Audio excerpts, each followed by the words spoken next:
La rédaction d'Abdé réunit chaque jour le meilleur de l'actualité, qu'elle lit et analyse à travers des dizaines de médias pour apporter aux Français une information de qualité. Mais pour ne pas leur parler que derrière une application, la rédaction a eu envie de rencontrer ces Françaises dont les expériences et les combats méritent d'être entendus. Je suis Maugo Niesiolek et je vous souhaite la bienvenue dans Héroïne. Dans cet épisode, nous avons rencontré Nina Gouze, une trentenaire parisienne. Son combat, l'écologie. Pour protéger notre planète, elle a adopté le mode de vie zéro déchet. Héroïne, épisode 2, c'est parti. Je vais prendre des œufs, je vous ai apporté mes petites boîtes là. Des bio, s'il vous plaît, pour les œufs. Merci. Je m'appelle Nina, j'ai 33 ans et j'ai entamé ma transition zéro déchet il y a 2 ans. Donc ça fait réellement maintenant, on va dire 1 an que mon mode de vie est installé, adopté et que ça se passe bien.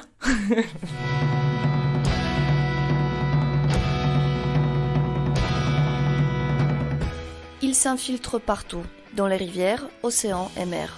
Le plastique est devenu notre problème environnemental majeur. Chaque année dans le monde, près de 400 millions de tonnes de plastique sont produites et seulement une partie infime est recyclée. Près de 10 millions de tonnes se retrouvent dans nos océans où elles polluent même des micro-organismes vivant dans les profondeurs. Aucun écosystème marin n'échappe à cette pollution. Face à ce constat dramatique, certains décident de se mobiliser. Pour eux, le simple recyclage n'est plus la réponse face à la taille du problème. Ils changent radicalement leur mode de vie avec un seul objectif, produire le moins de déchets possible. Le mode de vie zéro déchet, c'est une façon de vivre où on envisage notre empreinte écologique de façon à ce qu'elle soit minimale. Et ça commence au quotidien par la réduction des déchets qu'on génère, le but étant d'en générer un minimum. Donc on appelle ça un mode de vie zéro déchet, mais en réalité c'est presque zéro déchet. En pratique, ce mode de fonctionnement demande une certaine organisation et s'infiltre dans tous les domaines de la vie. Pour mes courses alimentaires au quotidien, j'utilise des bocaux, des boîtes en métal ou des sachets en tissu. J'ai également des tissus cirés, donc c'est du tissu enduit de cire d'abeille que j'ai fait moi-même. Ça me permet d'emballer les fromages, certains aliments ou même quand j'ai un aliment qui est entamé, de l'emballer pour pouvoir le ranger dans mon frigo. Dans la cuisine de Nina, on ne trouve que des matériaux durables, du verre, du métal ou du bois. Il y a beaucoup de bocaux dans mes placards de tailles et de formes différentes. J'ai également pas mal de boîtes en métal qui me servent de lunchbox, de contenants pour faire mes courses. Il n'y a pas du tout de plastique. Tous les ingrédients que j'achète, je les achète soit dans des contenants en verre, soit dans des contenants en papier. Adopter le mode de vie zéro déchet, c'est aussi devenir indépendant. Nina fabrique elle-même beaucoup de produits qu'elle utilise au quotidien. J'utilise plus aucun cosmétique industriel. J'utilise un savon d'Alep pour le corps, du shampoing et du dentifrice solide que j'achète sans emballage. Mon déodorant, je le fabrique moi-même. Ma crème de jour, je la fabrique moi-même. Mon démaquillant aussi. J'utilise des cotons réutilisables. Voilà, je fabrique aussi mon démêlant à cheveux avec des flocons d'avoine. Comment tu fais pour faire ton déo ? Alors, pour faire mon déo, c'est pas très compliqué. J'utilise plusieurs ingrédients. J'ai là de la cire d'abeille en pépites. J'ai de l'huile de coco, de la fécule de maïs, bicarbonate de soude, un petit pot en métal et un petit fouet. J'y ajoute également quelques gouttes d'huile essentielle de palmarosa et de l'huile essentielle de pamplemousse. Je verse dans un petit pot. Je mets au frigo à refroidir et j'ai du déo. Voilà. Est-ce que ça ne prend pas énormément de temps ? Ça m'a pris beaucoup de temps au début quand j'ai commencé ma transition et qu'il a fallu que je trouve des solutions à chacune de mes problématiques.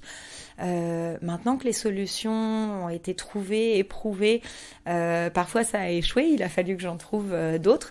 Mais aujourd'hui, au bout de 2 ans, j'ai des solutions qui sont tout à fait pérennes. C'est très rapide, très facile et ça me prend beaucoup moins de temps que ça a pu m'en prendre parce que les choses se sont installées, sont devenues des habitudes. Selon Nina, ce mode de vie permet aussi d'économiser de l'argent.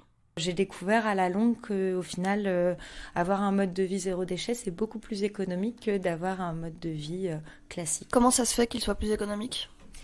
Parce qu'en fait, on choisit d'investir dans des choses qui soient durables. Donc, par exemple, au lieu d'avoir des rasoirs jetables qu'on va jeter, on investit une fois dans un rasoir durable en métal et puis on va juste changer les lames. Vivre en produisant le minimum de déchets, c'est savoir revaloriser ce qu'on jette habituellement.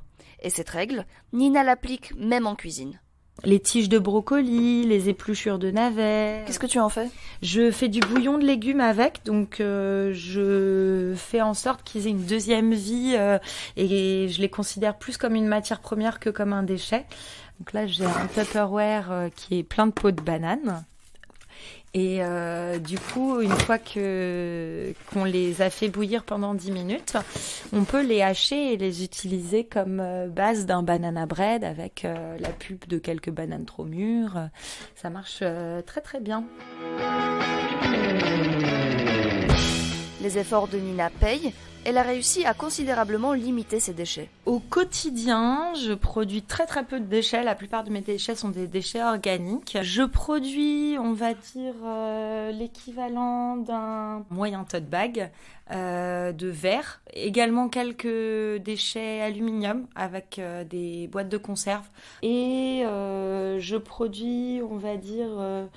6 litres de déchets papier ou carton en 3 mois. Le zéro déchet est devenu une philosophie de vie pour cette jeune femme. Je n'achète pas les choses parce que ça me plaît ou parce que je me dis « Ah, ça c'est joli ».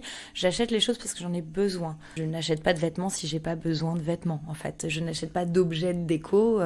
J'ai des plantes partout chez moi, ça fait une très jolie déco. Je n'achète les choses que quand j'en ai besoin.